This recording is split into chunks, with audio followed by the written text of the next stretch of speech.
Please welcome Melissa Hellmann, reporter at the Center for Public Integrity, and Professor Dorothy Brown from the Georgetown University Law Center.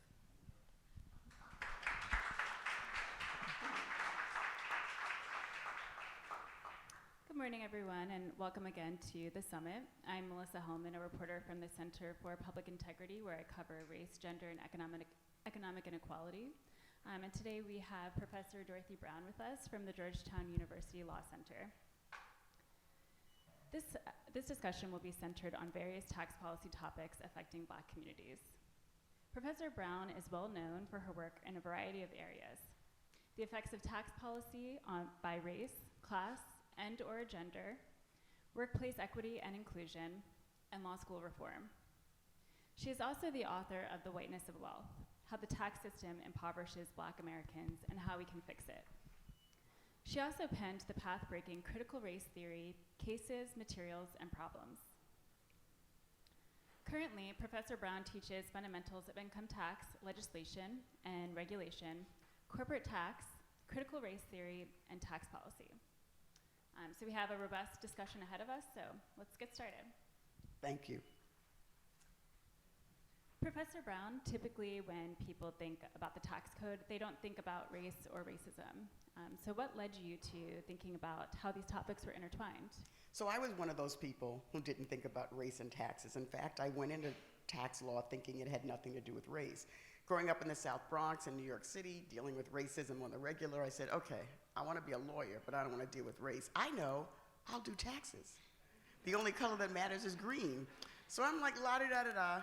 I get an LLM in tax. Nobody ever mentions race and tax. All the tax courses I take, nobody ever mentions race and tax. I practice law. I become an investment banker, la-di-da-di-da. I eventually become a law professor. And the beauty of being a law professor is you have time to read whatever it is you want to read. And I read an article by a mentor, and that it was about developing a Black legal scholarship. And he was kind of exhorting Black law professors to write about race in whatever area of law they were teaching. So I knew this article had nothing to do with me because there's nothing about race and tax. So he's brilliant, so I just read the article. And like 3 pages from the end, he asks the question, how do you know there isn't a race and tax problem if you don't look? I went, oh my God, really? So I picked up the phone and called him. I said, I don't know what I'm gonna do, but I'm gonna do something. And that was when I realized the IRS and Treasury don't publish statistics by race. Okay, that could have been the end of it. But I'm fairly determined, some would say relentless. So I then started reading race research and applying my tax lenses to the race research. And that's how I was able to unpack race and tax. Fascinating. So what are some of the challenges that you faced in starting to engage in research on race and taxation? Data. So I had to look at social science research. I've actually had people do statistical analysis on Census Bureau data. So a challenge was getting the data. The other challenge was, just like I went into tax law, assuming it had nothing to do with race, 99%, if not 100% of tax law professors go into tax law thinking it has nothing to do with race, and they weren't nearly as open to the ideas I was. So I faced a lot of criticism and ostracism by tax law professors who just knew I was wrong, and it had nothing to do with race. As one academic put it to me, Dorothy, we know your work is irrelevant because Blacks are poor and don't pay a lot in taxes. Now, I could spend the rest of the time unpacking on how many levels that's wrong, but that was the kind of response that I would get. I'm glad that you stuck with it. Well, one of my colleagues at Georgetown said, Dorothy, why did you stick with it? I'm like, because I knew I was right. Every time I looked at another provision, there was a racially disparate impact. So if the first thing I looked at, there was no difference, I might have looked at one other. And if the second one was no difference, I said, okay, I would call my friend and say there's nothing there. But every time I looked, I found something. And then I thought, how could it not be the case that tax law, with its roots in 1913, would have provisions that would hurt black people. Like, hello, in 1913, it wasn't a lot. You know, we think about Birth of a Nation, when Woodrow Wilson was president, things were not good for black people. So we shouldn't be surprised that our tax laws, which are rooted in 1913, or the 1954 code. Think about 1954, that was before Brown v. Board of Ed. Separate but unequal was the law. So it really, you know, when you step back and you bring history into it, it should not have been a surprise. In fact, I should be embarrassed to say I went into tax law thinking it had nothing to do with race, but I'm not. So since you published your book, The Whiteness of Wealth, many more scholars, advocates, and members of the media have started to take notice of issues of racial inequity in the tax code. Could you talk about the impact of this research and how you feel it's changed the narrative around tax policy? So one of the reasons why I wrote a trade book and not an academic book was I wanted to change the national conversation around tax policy. And with all due respect to my academic brethren, people don't read academic press books. And I was done talking to academics because whenever I spoke to a general audience, people were really interested. So I realized these are my peeps, I just need to talk to them. So the goal was to write a book that would change the national conversation, but just writing a book isn't enough. You need a little help. And I got lucky. Right before the book came out, there was a profile in Business Week where I wound up on the cover, and you know the headline is "The Tax Code Racist" or something like that, which got, literally the morning that came out, I got a call from Capitol Hill to brief members on the Hill. And I've gotten, you know, other things as a result of it. So what, you know, and I would say for me, the single greatest impact I've had, earlier this year, you may have heard about a Stanford study that came out showing a racially disparate audit rate, that if you're black and you file for the earning of tax credit, you are 3 to 5 times more likely to be audited than if you're not black. For the entire history of the Internal Revenue Service, when ProPublica did a series in 2019 about the audit rates being higher for black earned income tax credit taxpayers than non-black, it was ignored. And when the then IRS commissioner went to Capitol Hill and was questioned about it, he said, we do not discriminate on the basis of race. It is impossible because we don't collect race data on the tax return, therefore we can't possibly discriminate. Well, fast forward to January 2023, the Stanford study comes out. It gets a lot of press. In the middle of that, the IRS commissioner has his confirmation hearing. So Senator Wyden and other senators on the Senate Finance Committee asked him about the racial audit disparity study. He goes, yes, you know, it's a shame. We really need to look into it. And at the end, Senator Wyden said, within 60 days of your confirmation, I want a report on how it happened and what you're doing to fix it. Okay. That was a big step forward. But at that point, the IRS had not acknowledged that the study was real or the study was right. So what they did after that was go do their own research, and lo and behold, the study was right. So in May, the IRS commissioner put out a letter to the Senate Finance Committee that basically said, yeah, racially disparate outcomes, we need to fix it. The reason I say that's my greatest accomplishment, I wasn't a co-author, but the co-authors tell me the reason they asked themselves the question, is there a racially disparate outcome in audit rates, was because of my book. So my book has caused open-minded people to look, just like I did at the very beginning. And that just kind of made my day, because now in September, the IRS commissioner came to the Treasury Advisory Committee on Racial Equity that I sit, and told us what he was going to do to fix it. Audit earned income tax credit taxpayers less, work on the algorithm, that is the reason why black taxpayers were audited more, take the money from the Inflation Reduction Act to audit high income taxpayers more. So, but we have an IRS commissioner who actually said race mattered. And it's always struck me as silly when the IRS commissioner said, well, we can't know who you are because we don't check a race box. Okay, what's on your tax return? First name, last name, zip code. How do social science researchers impute race? First name, last name, zip code, okay? So it was always nonsense, but for the first time, Capitol Hill, the senators on the Senate Finance Committee didn't think it was nonsense, and this guy wanted to get confirmed. So it was like the perfect storm. So, I always tell my students, yeah, it's good to be smart, but it's also helpful to be lucky. So in your book, The Whiteness of Wealth, it points out several places where typical Black households have different experiences when they are paying their taxes than typical white households. What are the specific places where the tax code is particularly problematic for Black households? So my book is divided into various chapters: marriage, homeownership, work, college, and legacy. How do you build wealth? And Black Americans are more likely to have 2 equal wage earners when they get married than white Americans. White Americans are more likely to have one worker in the wage market and the other worker is a stay-at-home spouse. Our tax laws advantage married couples where one person works in the labor market and the other person works at home. And what you see is Black Americans are more likely to be penalized by getting married.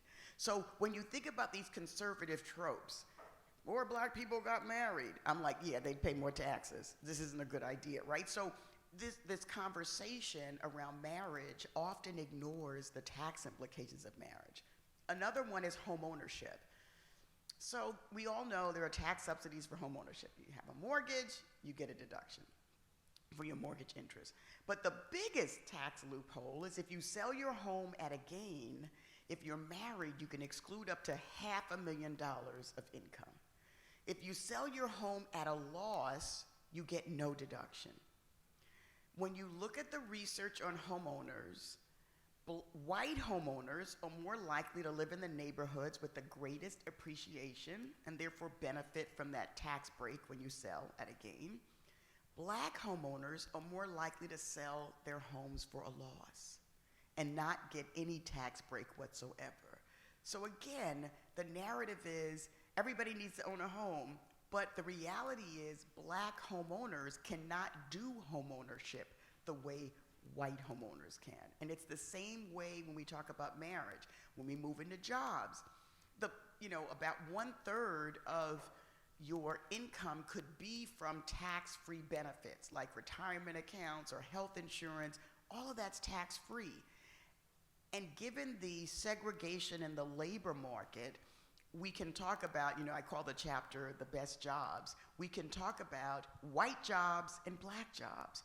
White jobs, disproportionately held by white workers, tend to come with those tax-free benefits, tend to come with health insurance and retirement accounts. And I'm in one of those white jobs. A law professor, academics, yeah, I can tell you all the various ways. Like, for example, when I moved to Washington and Lee, not too far from here, right, Lexington, Virginia, we got a tax-free benefit of a 25% below market interest rate mortgage on a home. I didn't have to fill out a loan application. I showed my employment letter because they took the money out of my check. In effect, Washington and Lee was my mortgage insurer. It don't get any easier than that, right? And most people who teach at Washington and Lee don't look like me, right? So we have white jobs that a few Black and brown people can make it into, but then we tend to have a lot of Black jobs. They're low paying, they don't come with these tax-free benefits. So those are some of the ways that white Americans do the activity differently than Black Americans given societal racism in America. You sit on the Treasury Advisory Committee for Racial Equity, which was chartered to assist the Secretary and Deputy Secretary of the Treasury to address racial equity issues. What are some of the challenges and opportunities this committee is trying to address? So we're trying to bring a racial equity focus. Well, let's put it this way. All the committee can do is make recommendations. Let me say that again.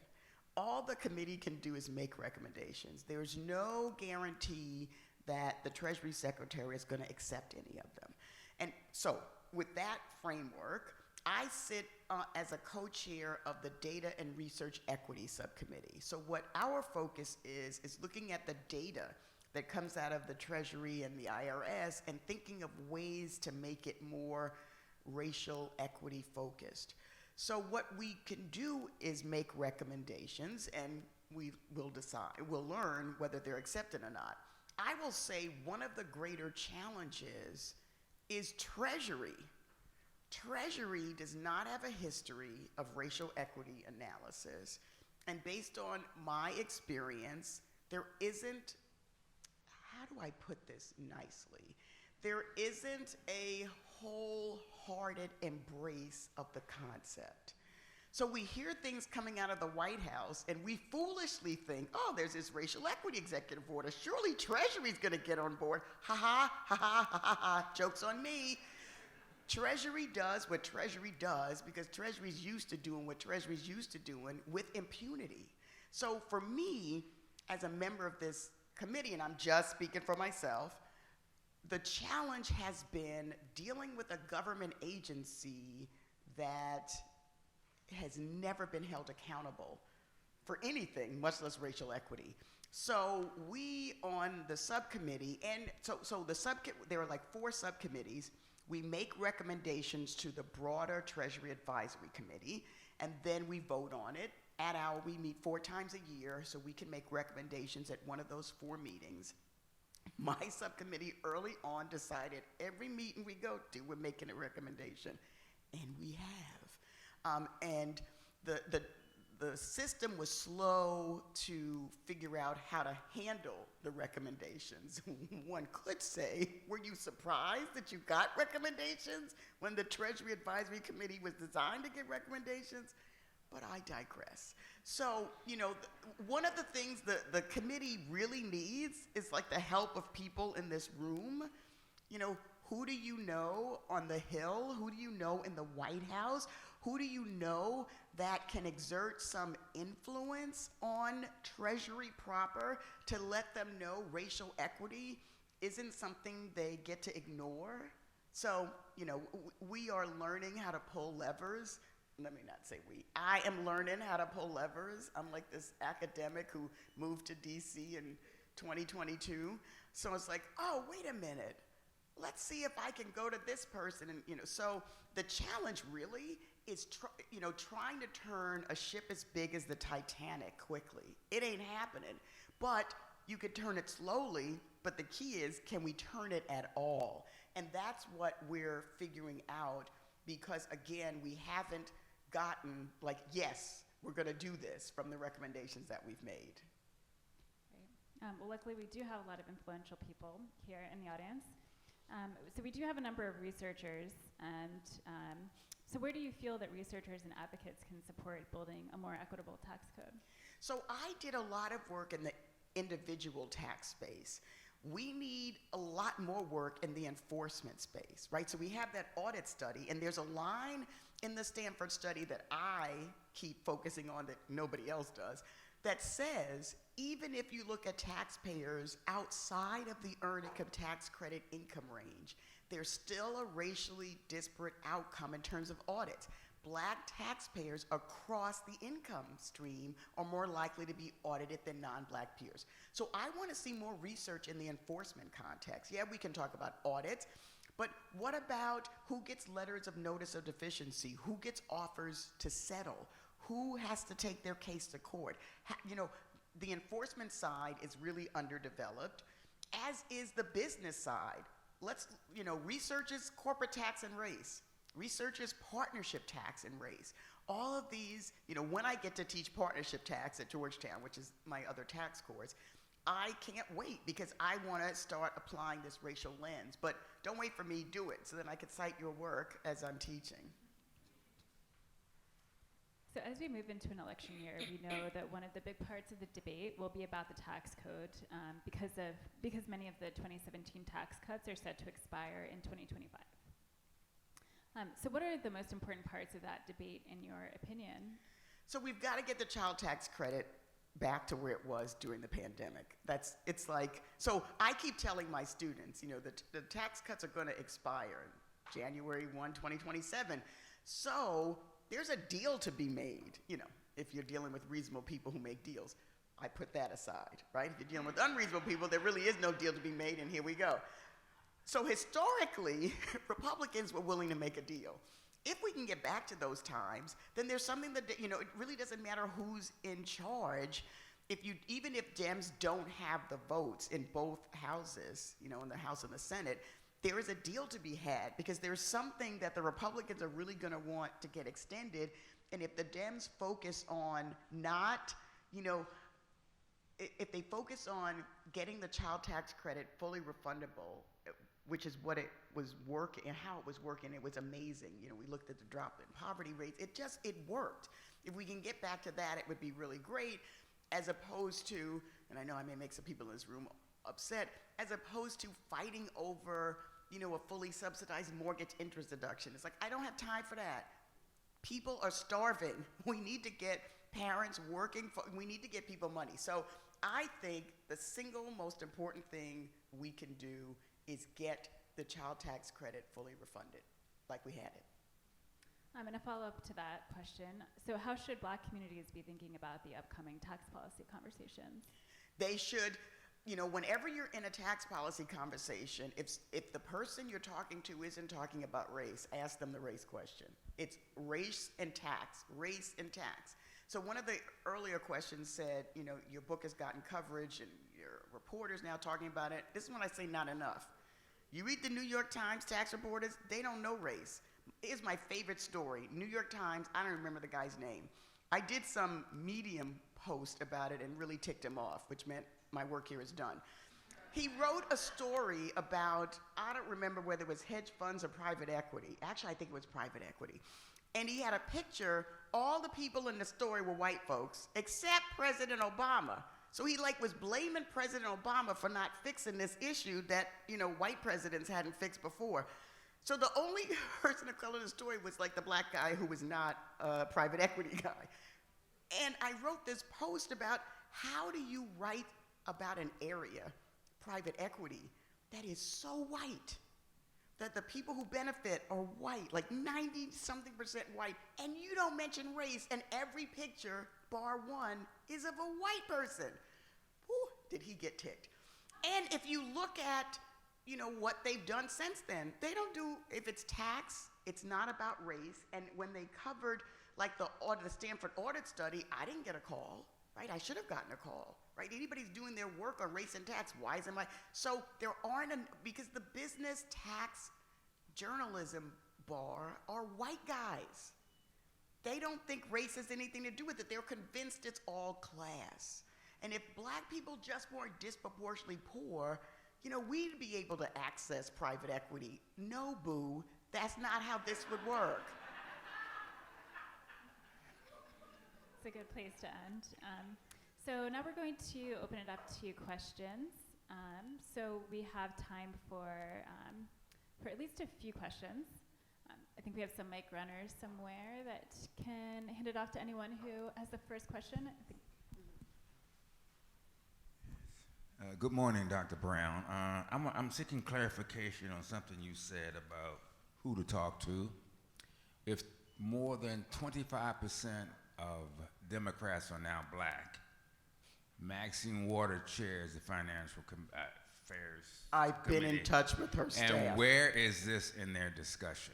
I've been in touch with her staff, and they are on it, is all I can say about Representative Waters. They are definitely on it, very receptive. And I want to talk to more members of the Congressional Black Caucus, but I reached out to a staffer in Representative Waters' office because I went to a friend. I said, you know anybody? And she gave me an email. So if any of y'all know staffers, please send me an email. You can find me on the Georgetown webpage, but it's db609@georgetown.edu, because I want the Congressional Black Caucus to engage with T-Acre so that Secretary Yellen understands. Y'all can ignore us if you want, but we're just 25 people I want her to understand that there are other people outside of T. Acre that care about this. Thank you for the question. I see a hand way in the back. My favorite students sit in the back. Just like this, empty front rows. I feel like I'm teaching at Georgetown. I just want to say first that I love your book, and I'm so glad that you're here. Thank you. I work in the guaranteed income space, and I'm wondering what you think about cash and taxes and how we see giving cash to people. They're not able to use it because of all the different factors like inflation and monopolies in their communities. So, you know, the guaranteed income programs that I'm aware of have been spectacularly successful.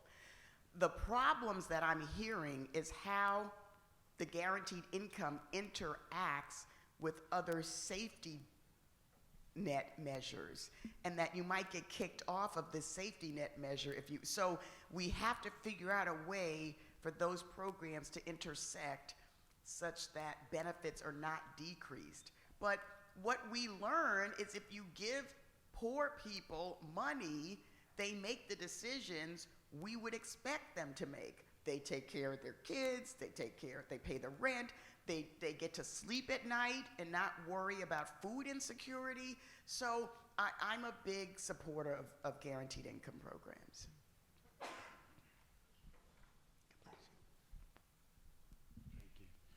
And a hush fell over the crowd.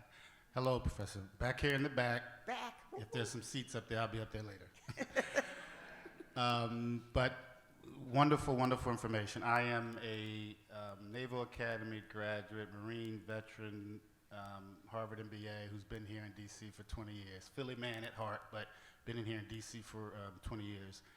And your response to one of the previous questions is something that I'm still trying to get my head around. I hear you speak with deep knowledge, on point, and then the question is, well, you know, have you been able to communicate with the Congressional Black Caucus? And what I don't understand is why is the communication, the effective communication, so challenging in general, but particularly here in Washington, D.C. I would think we have more expertise, more experiences, like we have the best and the worst of everything here in D.C., which is, I like challenges, so, you know, I don't want to be just where everything's great. I've been where everything's challenged. But I'm just curious, and this is just a general question. I'm glad you're at Georgetown now, but as a veteran, I'm telling myself, I know how to commit to something. I know how to build a team and look around. And I'm committed to doing this in D.C. I've been talking about it for 20 years, but just hearing your response makes me again say, why would someone like you even have a challenge, even have to look for someone to communicate with, as opposed to someone saying, oh, there aren't many of us, but this is Dr. Brown. We need to be, in touch with her. I just appreciate your general. Yeah, so, I think this is an instance of, the urgent crowding out the important. So the members of the Congressional Black Caucus are literally trying to save the world. They are literally trying to save the world. And here's little Dorothy Brown saying, yeah, but taxes and race, it's really important. And they're like, is it April 15th? I ain't got time for you. But I will say this. Every single time I've reached out to a staffer, I've gotten a profoundly positive response. So part of it is me, right? I need to reach out to more. But I have this day job, right? Right now I'm teaching 123 students in tax. I'm kind of busy, right? But I do make time. It's like, Fridays are okay, let me go through my inbox. What's on fire? What didn't I answer? Ooh, okay, you need to send one email. So basically I'm going to be bugging Jessica. Give me emails of staffers so that I can introduce them to T. Acre. T. Acre is under the radar. You've not read a story about the Treasury Advisory Committee on Racial Equity. It's huge. Why has no reporter done that? Because the reporters on the beat don't think race got anything to do with taxes. So we need to change that. We need to get sympathetic reporters to write these stories so that T. Acre gets a higher profile, because I'm telling you, not talking about race and taxes is killing us. It's getting us audited. It's getting us not getting our earned income tax credit that we're eligible for. So ignoring it is not working. We have a vested interest in raising the profile. So, we need to work together. But I will say this. I get, how busy Congress is.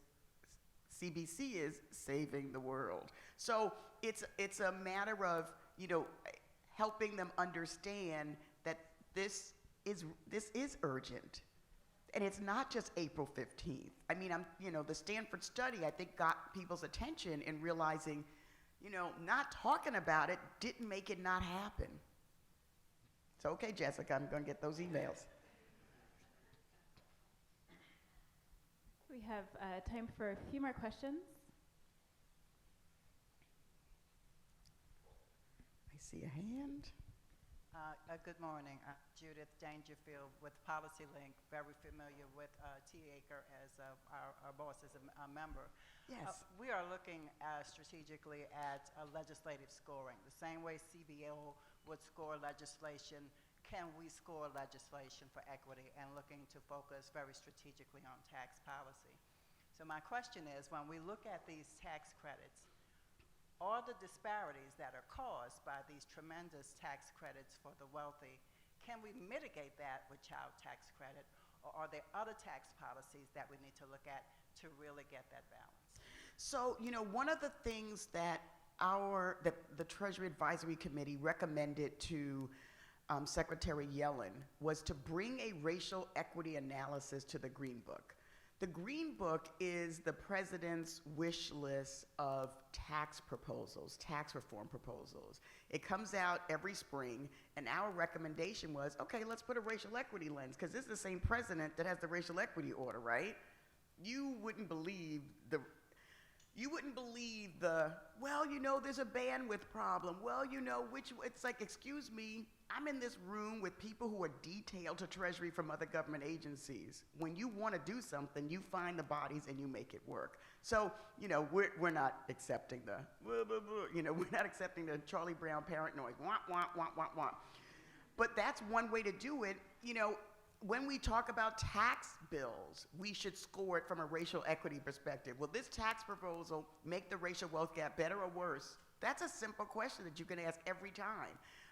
One of the proposals I made in my book was for a wealth tax credit. Any taxpayer in a household with below median wealth gets a tax credit. And that's something that isn't on the books, right? But it's something that could be on the books that would mitigate the racial wealth gap, because Black Americans have lower wealth than white Americans, and because we have disproportionately lower wealth, this wealth tax credit would benefit folks. So, I think it's important to make the connection between tax and race all the time. And as much success as I've had, it's minuscule compared to where we really need to be, and where we really need to be thinking about every time there's a tax proposal, what's the racial impact? That is the question we should be asking. So I always tell people, if you're in a room, they're talking about taxes and nobody's talking about race, you're in the wrong room. And while you're in the room, tell them they need to do a better job. We have time for at least one more question. Someone in the front row. Usually my students wind up in the front row when they come to class late on the day of the seating charts, and everybody's taking up all the back seats, so the only ones available in the front. Hello. Hi. So I'm with the Joint Center. I work on correctional staff diversity, and I've obviously seen a lack of representation in top positions, and I was wondering, you made a distinction between white jobs versus Black jobs in terms of like the benefits they provide. So I'm wondering if you advocate for more Black people getting into these quote unquote white jobs, or Black jobs giving more benefits, or some type of combination of the two. Oh yeah, all jobs. All jobs should come with health insurance and retirement benefits tax-free. Until we're there, so there's a price to be paid when you're in a white job. Just like there's a price to be paid when you're the only Black homeowner in the all-white neighborhood, because you get this really great appreciation, but your neighbors call the cops on you. because they don't think you belong, right? You're Ving Rhames. You're this famous actor, and your neighbor calls the freaking cops on you. Like, he was in Mission. Do you not watch the movies? So there's a price to be paid, right? When you are, one of few black faculty. One of the reasons I love Georgetown is I ain't one of few black faculty. A lot of us over at Georgetown. But in virtually every other school I was at, there was not a lot of black faculty. So you're having to do your job and then fight these racial equity battles. And your white colleagues only get to do their job. They're likely better paid than you. So you're lower paid and you're doing two jobs. So, but they do come with benefits. Let me tell you. It's been good. And you just have to learn how to engage in self-care. So I always say be intentional. Whether you're buying a home in a predominantly black neighborhood or buying a home in a predominantly white neighborhood, be intentional about that. Understand there are pros and cons, and how can you gird yourself up to weather the cons. Okay, we have time for a couple more questions. There's one. Good morning. Good morning. So earlier you spoke to the issue of placing an equity lens on enforcement. Can you talk to more of maybe how we can consider applying racial equity to the use of proceeds from taxes? I'm sorry, applying a racial equity to what? The use of proceeds from taxes to ensure that it's actually benefiting black communities. Is that a part of the conversation too? Oh, okay. So you mean the revenue that the government collects, right? That should definitely be part of the spend side, as it were. That should definitely be part of the racial equity analysis. Everything the government does should be part of the racial equity analysis. So thank you. That's a really good addition. It's how we collect, which is what I've been focusing on, and who's paying and who's overpaying and who's underpaying versus where are the dollars going to be spent. Yeah, absolutely important. Dr. Brown, thank you so much for your work. I'm Allison Northrup. I'm with the Robert Wood Johnson Foundation. And my question for you is these recommendations that you've been giving on a quarterly basis to Treasury, are those recommendations public? And if yes, where can we find them? Yes, they are public. They're not easy to find.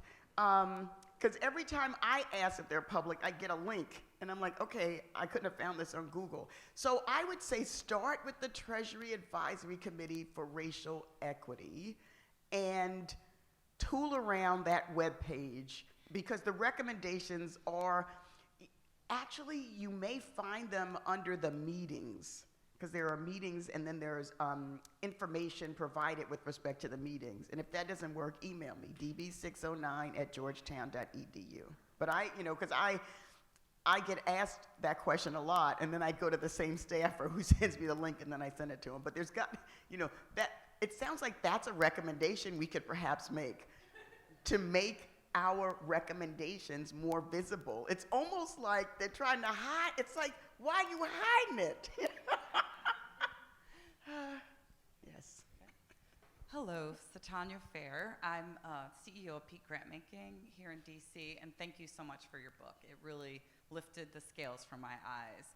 I have a two-part question. One is, what is the role, the earlier question that Melissa asked you about research, and what's philanthropy's role here? Because a lot of us, we're at a nonprofit, we exist because there is generosity, and some of it comes our way. And I keep wondering, because I work in this space of trying to push funders to do better so nonprofits can be better off, what is your take on philanthropy's opportunity moment here, especially on amplification? But the other piece is, I started studying the Sadie Collective when I heard about it. And I'd like to hear your thought on what is, the academic responsibility here. There's so few black people going into these roles. And to me, that's a failure of higher ed. And When so you say into these roles, you mean not-for-profit? No. No. Like being economists. Okay, yes, And we can so talk I about would that. love Okay. that a two-parter there for Yes, you. okay. Thank you. So with respect to the funders, okay, so first of all, we know a lot of the nonprofit space is very white. Can we just start there? So the first thing is like physician, heal yourself, okay? Before you start talking about y'all need to do racial equity, it's like y'all need to do racial equity, okay? And I can say that as somebody who don't ever ask for money from nonprofits or rarely does. So it's like, don't give me any, I'm good, okay? But the nonprofit space is very white, and they tend to come to very white ideas, and they don't tend to like think about ideas bottoming, coming from the bottom up. So philanthropy could decide, I'm not giving out a grant on taxes, tax policy, tax reform, tax anything if there's no racial equity lens. They could do that. They don't, right? So they could. So there's a lot more that could be done that would require a transformation of the philanthropy, system, where you would have people of color running them and empowered to run them. Not, we're gonna put this black person in to save us when the institutions are blowing up. No, that doesn't end well. So that's one thing. Now, economists. Okay, so I said that tax law professors were very resistant to my race and tax. Okay, economists are tax law professors on steroids. And part of what I see as the problem at Treasury is there's like 90% of the employees are economists. And it's really well known how bad economists are at race. So again, if you think tax law professors are, hold up, wait a minute, hold my beer, economists say. I got next. And part of why I think we're having difficulty at Treasury is there are a bunch of economists. So do you ask black people to go into that hostile space? If you do, how are we going to fortify them so they don't drop out, so they don't lose their mind, so they don't, right? So, at Georgetown, I teach critical race theory as a 1L elective. First time I teach it as a seminar, but I've never taught it as a 1L elective. I will tell you, I believe, the single most subversive thing I've ever done in my life. I do nothing but subversive stuff. So why am I saying this is the thing? Because I'm getting 1Ls. And I'm helping them understand that this idea of law as neutral, not so much. And my students are like, I'm so glad I'm getting this in the first year, because they then leave and apply it to their other classes. And this, to me, is the beginning of the revolution, right? But they need a safe space. They need to be able to come into my office and say, let me tell you what happened in this other class. So first of all, I learned more about what's going on in my colleagues' class than I want to know. I ain't got time for that. But I have to be polite and listen and nod. But, I'm also creating a generation of revolutionaries. We need to do something like that in the economics world, but the numbers are so small. So, I will leave it to my economist friends to figure out how to start that revolution, but it is one that's definitely needed.